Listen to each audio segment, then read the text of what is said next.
Right, so I've been meaning to make this video for quite a while. There's a few extensive points I'm going to talk about in here that are extremely crucial.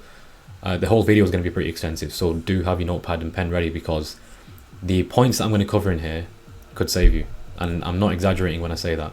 I've seen so many traders get just washed away, you know, by listening to the wrong people of influence who are not the finished product yet, right? And you shouldn't be influencing people. You shouldn't be out there teaching people or coaching people or whatever if you've not got to a certain stage in your trading yet.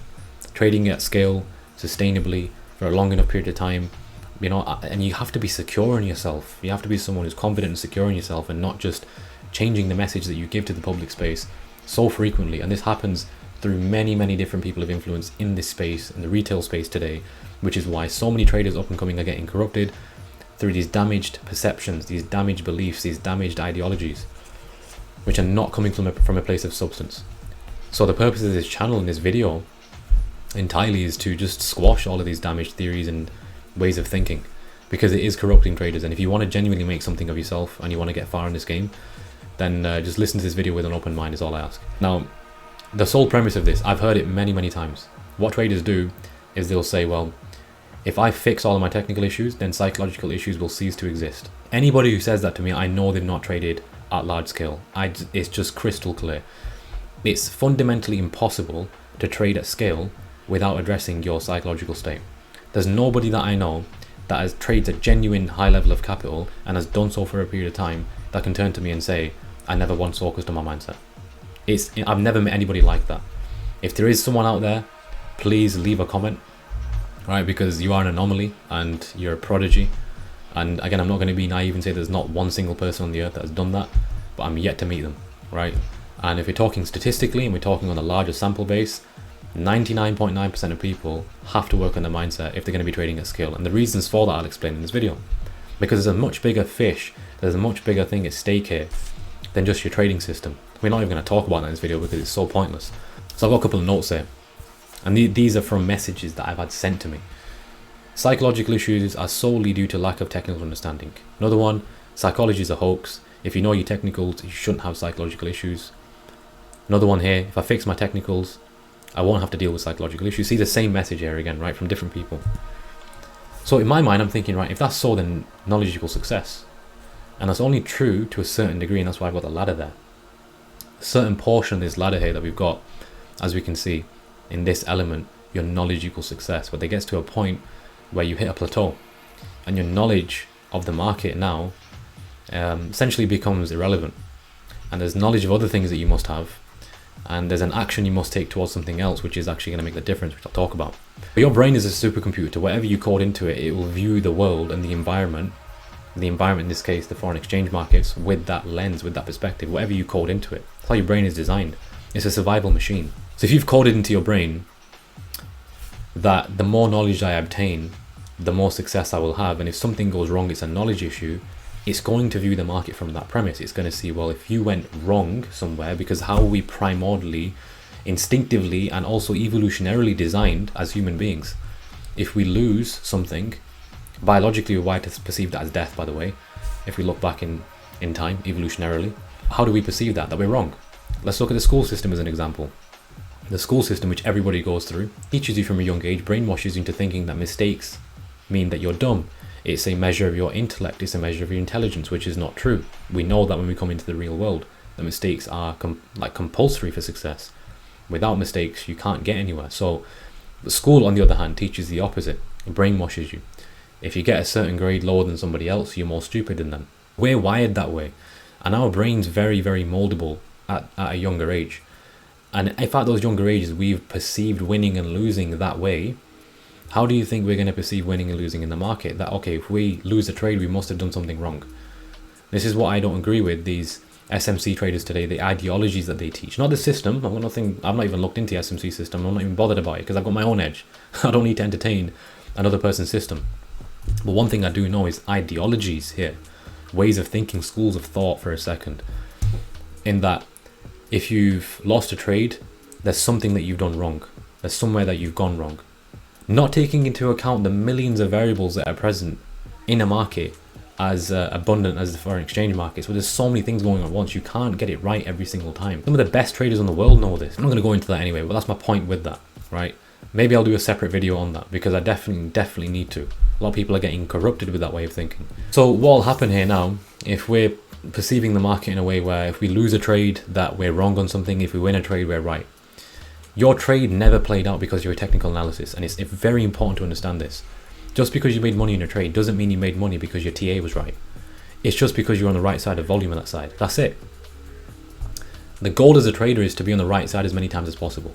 And I don't know why people overcomplicate that. Now, if we look at the trading ladder for a minute, and we'll dive into more of the science in this in a second as to why this whole psychology is a hoax, picture technicals, you'll never have a psychological issue again, why that's all total BS. I'll go into that now.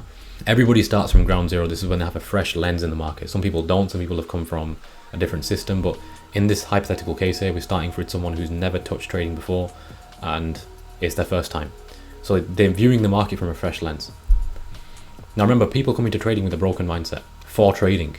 These might be successful business people, whereby that mindset that they might have might pay them very well in their business or in their job. But that same mindset is guaranteed not going to give them success in the markets. Unless, like I mentioned before, you're an anomaly, you've come from, say, a poker background where you're a world champion poker player, where you understand probabilities at its core. Them kind of people have a very, very high success rate very quickly in trading. But 99% of the world are not ex-poker champions. So you come into trading, fresh mindset, fresh eyes, fresh everything. You learn your system, the edge.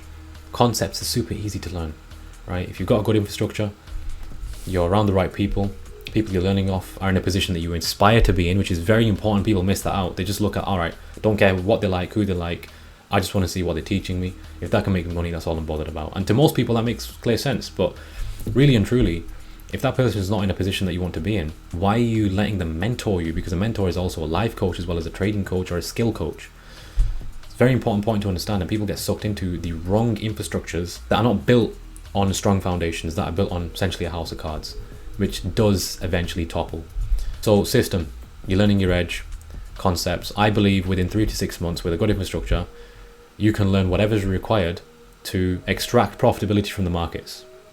Now that lens, everyone has a lens, your two eyes, that you're viewing the market from at that stage of 3 to 6 months knowledge with your system and your edge, may only allow you to see X amount of opportunity in the market on a month-to-month basis. However, the longer that you stick at that edge, the longer that you refine it with time, that system, I've been trading the Falcon system for five and a bit years now. The way I trade it now is entirely different to how I traded it the first year, second year, third and fourth. It gets more sharp over time because you gain more experience in the market within the same boundaries. It's really important. What do people do? They switch systems every year. Oh, I want to grow as a trader. Why? Because they're thinking of this mindset, like I said before, and they've programmed their brain this way that I must know more about the market so I can lose less. If I know more, then my technicals are better, which means I'll have less psychological issues, which means I'll scale up quicker and I'll get to my desired goal quicker. That's how they program their mind and their brain, because they're listening to morons. So anyway, you stick at the same edge over a period of time and it refines, it sharpens, and so on and so forth. And what happens with that? You now see more opportunities. So your lens doesn't help you broaden your perspective, it deepens your perspective into the market. So now you might go from seeing X opportunity to Y amount of opportunity. In numbers terms, you knew enough before to become profitable to a degree whereby you can extract around, say, 4 to 6% a month on average, right? Or 3 to 5, whatever it might have been. Just giving you random numbers here. Now you're at a stage where you can, because your perspective has deepened, you're now able to see 10 to 15 or 20% of opportunity per month, and you might capitalize on, say, 8% or 9%, whatever it is. Over time, you'll capitalize on more as you gain more experience in this situational game, which is what I've got marked here, because that's what trading is. Trading is nothing other than a situational game. Every situation is going to be different. So when people say that I have a trading plan, it's black and white, why do they struggle to follow it so consistently then? Because the market is situational. I'll make a separate video on this as well. The way we've designed trading plans for our students is that they're dynamic and rigid, which means they're very rigid and black and white, but they also allow flexibility. So if you have a certain scenario whereby, let's say you have setup A form, but it's a higher risk version of setup A, you can use your plan to see, right, how can I lower the risk on this setup to make it safer and more conservative? That's what you call a dynamic and rigid system. So you can see exactly where you want to get in, and then you can assess it. Is it higher risk or lower risk? Can I afford it if it's higher risk? Is my account in a position where I can afford to take that risk? If it's not, what's the low risk alternative? Is that looking at another instrument, another opportunity? Or can I mold my entry in a way based on time frames or an insurance play where I can lower the risk on that setup? So it becomes very systemic but also flexible at the same time, which is very, very, very difficult to get in trading, where you have dynamic and rigidness in your trading. Anyway, so it's a situational game. All the weekend prep that you do, everything that you do on the weekends, all this pre-market rituals that you do, the flow state activation, all of that is to get you to a stage where you can situationally make great decisions. Trading is all about making great decisions in the 1 or 2 moments in the week, and that is it. And I'm telling you, your technicals have nothing to do with it in the end. In the starting stages, right, very easy, 3 to 6 months. Conceptually, you learn whatever's required, and you can and how you can test that, by the way, is literally by backtesting. Again, another video that I've got coming out as to why backtesting is also a hoax in itself. But anyway, you can go and test your system and you can see, right, I know enough to be profitable in the market. To what degree will be determined over time, and better over time. Very important point in that. So I want people to really understand that. Then you start to build a plan where you can now materialize that edge within certain criterion. Then you apply that plan, and over a period of time, as you climb this ladder, you'll find that plan will get more refined and sharpened, become more dynamic and more rigid at the same time. Now you have a solid plan and edge to work by that you can materialize. Then it's about maintenance of that, right? And this is where you start to suffer psychological issues now, right? So before that, knowledge equals success is true. Here though, not anymore, because you know enough to become profitable. So why is it you're profitable when you test, but you can't emulate similar performance in the live markets? Why is that? Well, because the market's situational. What's going to happen because of that? You're going to make decisions that are coming from something called a brain. Every decision that you make and take is coming from this brain. And this brain is constructed in 2 hemispheres, left and right. We'll call the right brain the boss here, and the left brain the employee. Whatever the boss tells it to do, it's going to do. All right? Your left brain's like a little slave. Right brain's the main guy. Now, it's going to have 2 objectives. Objective A and Objective B. Attack or avoid. Fight, flight. We've been wired this way for thousands of years as humans. Our stress response, our nervous system is wired around this. And your brain is the center hub of all of that. Now, we're all operating with either Objective A or B, whether we like it or not. And you can observe this for yourself. How many of you ask yourself this question? I know some of you are going to nod your head to this. And if you've been in trading long enough, every single one of you should be nodding your head to this. You've taken a trade that you thought was fantastic in the moment, brilliant. You've got into the trade, and a week later you look back and thinking, what was I doing there? I should not have taken that trade. Every single one of you who have some sort of experience in the market should be nodding your head right there. Because there's no way that you've traded in the market for a period of time where you've not come in situations like that, where you regret taking a trade that you totally justified in the moment. That right there is proof to you that psychological issues are real, right? And they have nothing to do with your technical understanding, because if they did, you wouldn't justify the trade in the moment. Let me go into more detail here. This symbolizes traders who have an impulsive trading issue. They take more trades than they should do. They take too many unnecessary positions. And whenever they look back at their sequence of trades, there's positions in there they shouldn't have taken. This symbolizes traders who hesitate, who take too little positions, stay away from opportunities, and they're scared. Either way, you're going to be operating in either or. There's no in between with this. There's no grey area. It's very black and white. Let's say you're a trader who has a desire to get involved in the markets, and that goes into image, which I'm going to talk about in a second, which is the nucleus of all of this, right? This isn't the nucleus of it. This is image. You have that desire for whatever reason. The boss is going to tell the employee this is the objective. So if you have a desire to get involved in the market, the left brain, which is logic, truth, reasoning, all that kind of stuff, right? It has to be able to quantify things. It's going to find things to satisfy that bias. So when you think you're being rational, you're not. You're just acting based off of what your right brain has coded for you in your brain. So if I want to get involved in a trade and I have this bias that may not be so obvious to me because I'm not aware enough to actually understand what's going on in my mind or in my brain, because I've coded my brain to think everything is out there, the answer is out there in the market and not inside here. What I'll do is I'll be like, oh yeah, this trade looks really nice. It's got this confluence, it's got that confluence. You'll talk yourself into it. This is why I don't believe in writing before comments before you take a trade. It's the most foolish thing you can do, because all of that is going to be bias driven. I always like to write down everything about the trade after the trade is closed so I can actually see it in its true form. This trade looks so nice, blah, blah, blah. And then the trade closes, takes you out for a loss, and you're like, wait, why did I even take that trade? I knew I shouldn't have taken it, but I just convinced myself I should take it. How many of you have got into a situation like that? It's proof for you right there. If that's not proof for you, I don't know what else is. And the same is true for the opposite. Oh, well, you know that I don't like the structure too much on that one. Something a bit odd about it. I don't really like it. I don't like the candle that's formed there. You'll find reasons not to take the trade. And you'll always be acting off what your right brain is. all the biases that I've got set in my brain right now, whether that's to get involved in the market or to stay out, where is that really rooting from? That's where we lead into here. And I'm going to talk about the rest of the ladder in a second. Image. What have you actually defined a trader as in your mind?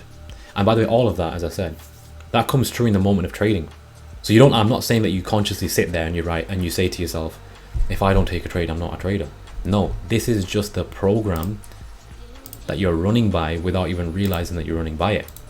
That's a deep rooted subconscious belief. That's not a conscious belief. For some of you it might be, which is even worse, but this is a subconscious belief that you're not even aware of.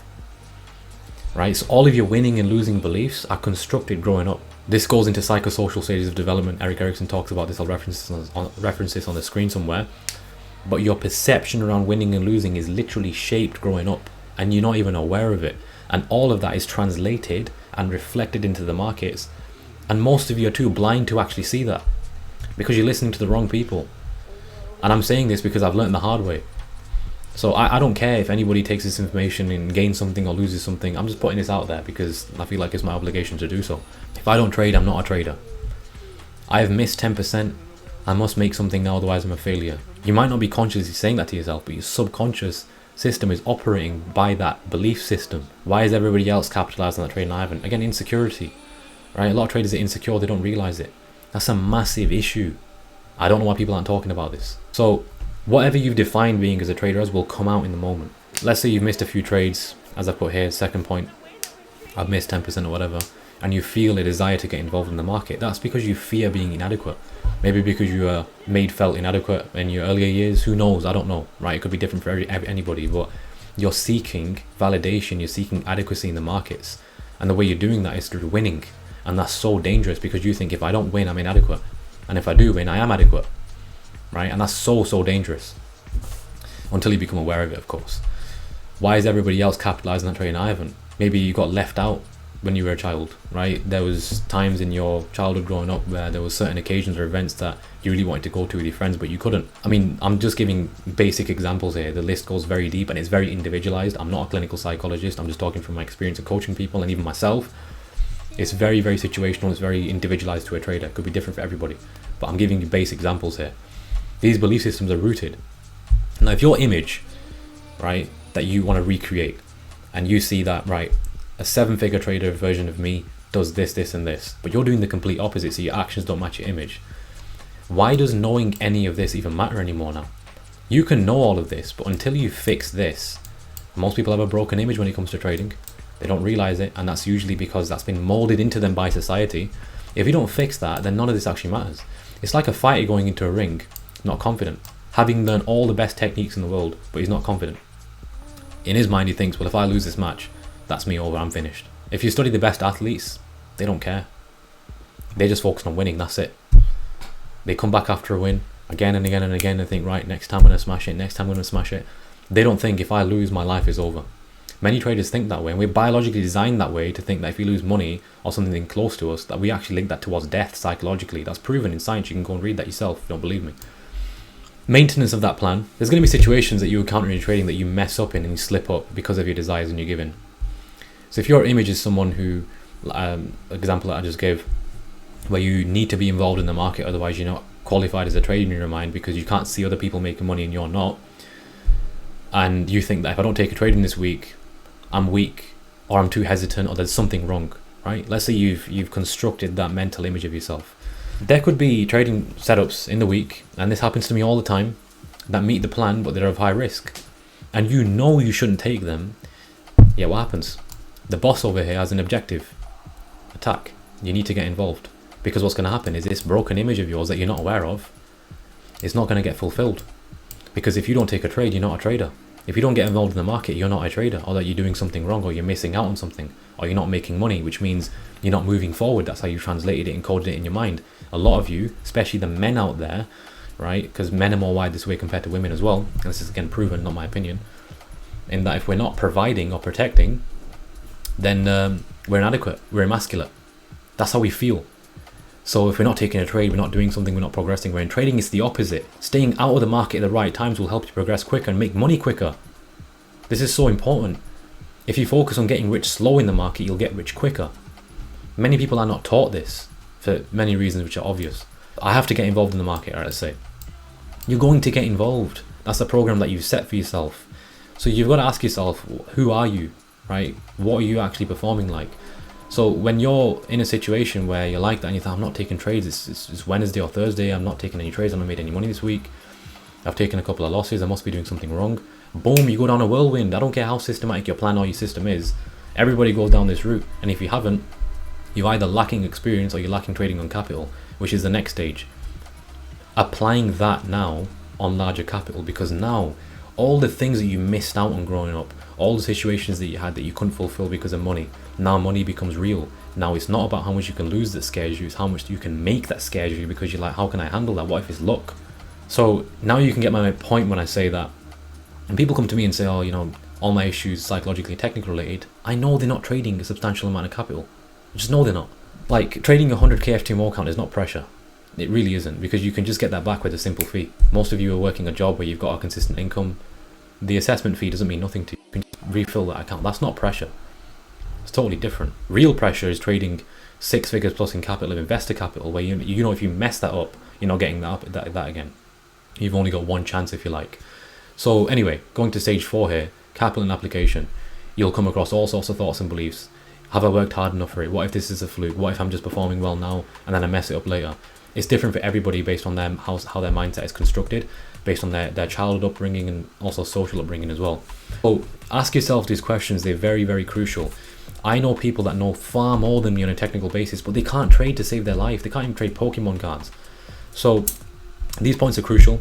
As I said, you work on the psychology there. You work on realizing, right, why am I pushing myself to take a trade here when I don't need to? Why is it that when I know I shouldn't do something, I do it anyway, and then I regret it afterwards? Why are you putting yourself in regretful situations and circumstances? They're thoughts that are initiating from a perception first, right? So first you perceive information received. So that creates a perception.